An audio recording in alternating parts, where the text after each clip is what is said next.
Let me start with last night. Generally on a Friday morning, I recap TNF. So let me check in with you, Mafia. Bills Mafia, truly. Let me ask you a question, quickly. How you living? And I mean that seriously. That's just not a turn of a phrase or figure of speech. I mean, seriously, I'm curious. How y'all feeling? How y'all living? Are you feeling like you won a big primetime game last night? Do you feel like you got right? Is that the vibe in Buffalo this morning? We won a big game. We got right. We're back on path. Is that the vibe? Because if it is, it shouldn't be. I will tell you this much. It sure as hell is not the vibe in this studio right now. Yes, a win is a win. Yes, technically that was a win. Technically. But it sure didn't feel like a win to me. What it felt to me was like a gigantic kick in the stick. Kick in the stick. And why is that? Ask anybody who had the Bills -9, like the big head, and I did. Anybody who bet the Bills last night got more than a kick in the stick. Anybody who trusted the Bills to handle their business and finish a job got more than a blast in the package. For those of us who threw down on Buffalo last night, it was all, how do I put this? It's right there on the tip of my tongue. How do I put this? It was all D and B, man. Come on, man. Come on, man. Now I know exactly how Victor Henry felt last weekend. And y'all better not pull the same move as the ref and try to tell me otherwise because, oh no, that beat last night was definitely all D&B, man. And I'm still in agony. Truth is, I'm still on the mat, unable to get up and continue the fight. You know, like in boxing, when you get hit below the belt, the ref tells you, take as much time as you need. Take as much time as you need to recover. We don't need to start until you're ready. They don't run a clock on that in boxing. You literally get enough time. You get as much time as you need. Yeah, well, me, I'm going to need a lot more time. A lot more time to recover from that beat last night. Maybe the rest of my life. That much time. You know, to recover from what? The drive. That drive. You know the drive I'm talking about. The drive from hell. The most infuriating, exasperating, nauseating, revolting drive in the history of pro football. Of course, the Bills were up 14 with 10 minutes left in that game, and that's when the nightmare began.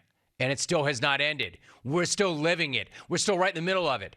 I'm never going to be the same after sitting through that bleep show.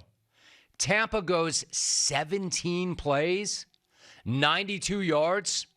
They take 7 minutes and 21 seconds off the clock, and they get bailed out on failed 4th and long conversions twice by Buffalo penalties. Not once, but 2 different times. And then, of course, the Bucks finished it off the way it was always going to end, with a touchdown on 4th and 10 from the 24, because of course they did. Were you not watching that drive? It was like watching the slowest motion train wreck of all time. It was somehow both impossible, but at the same time, completely inevitable. Inevitable. And it was also somehow not even the ugliest part of the night for the Bills. Because somehow the Bills managed to play even worse defense on that Hail Mary that should have lost them that game. My dude, Baker Mayfield. And credit to Baker for taking a beating, a pummeling last night, and still fighting through to the very end, like he always does. This guy throws an absolutely perfect Hail Mary at the end of that game, and Chris Godwin should have caught that bleep. He should have. If he looks up a tenth of a second earlier, he probably does catch that bleep. I have absolutely no idea what the Bills defense thought they were doing on that play.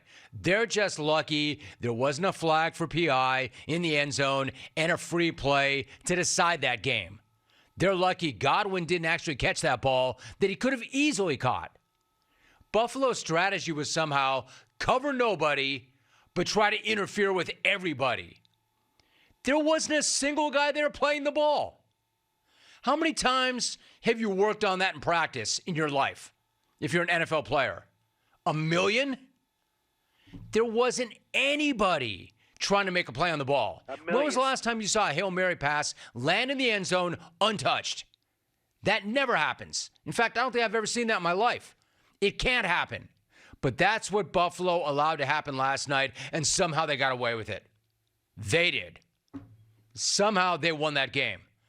Yo, Buffalo, Bills, I mean, what the hell are we even doing here? Like, what are we doing? What are we doing? What are we doing here? What are we doing here? They could have lost that game. Never mind the bet. They could have lost that game. They probably should have lost that game. A game that the Bucks seemingly were never even in. At least had no business covering the spread, let alone winning. And that's the thing, right? Hey, Rome, bitter much? Well, yes. Yes, I'll own that. Bitter much. But that's the thing. It's not about the bet or anybody's bet. The gambling game is hard, dog. We all know this. We have all lived through terrible beats. Although that was an all-timer. But it's still not about the Buffalo -9, folks. That's not why I'm all fired up this morning. It's about the fact that Buffalo almost lost that damn game. They should have lost that damn game. And I don't really understand why or how this team is still so bad at finishing games. Because this is not a new issue. And it's definitely not getting any better. Which is why I'm asking you, Mafia, how you living this morning? How you feeling this morning? Because betting aside, nobody in Buffalo should feel very good about that game or where the Bills are at or why they can't close out games on their own terms. And you don't even need me to say that.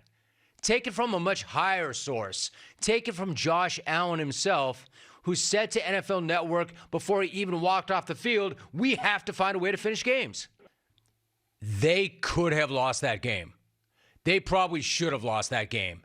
And can you imagine what that'd be feeling like in Buffalo right now had they lost that game? Yeah, I agree, Josh. That is something that needs to be looked at. In fact, it needed to be looked at and improved upon 2 years ago. Remember, after you absolutely gagged your best chance to win a Super Bowl in 13 seconds at Arrowhead. Do I really need to remind you guys of that? How could you possibly forget that? That then, not last night, that then should have been the ultimate wake-up call of all wake-up calls about how to finish games, about the need to finish games. Yet somehow 2 years later, we're still having that same conversation about the Bills. So yeah, you might want to get around to looking at and improving upon that because nothing will ever top the humiliation of the 13 seconds. But last night was a Chris Godwin head swivel away from being pretty close. Last night was a Chris Godwin head swivel away from Rick in Buffalo's head, blowing right off his neck and into orbit. So I say war to Rick what I'm trying to say is this. Nobody feels good after that one, and nobody should. The Bills get a dub that doesn't feel like a dub. The Bucks lose their third in a row and fourth in 5 games after a nice little 2-0 start. Baker does deserve some credit for the way he's battling and leading that team, but just like a win is a win, another loss is another loss. Losing 3 in a row and 4 of 5 definitely does suck, and that is a crappy feeling. And after what the Bills put me through last night, I am now an expert on things that suck and crappy feelings, and having my entire groin detonated. Remember, I'm a dude that lived through a double hernia. I had double hernia surgery, so I know what it's like to have pain in that area. Somehow last night was even worse than double hernia surgery. Searing pain does not even begin to describe it. Searing pain.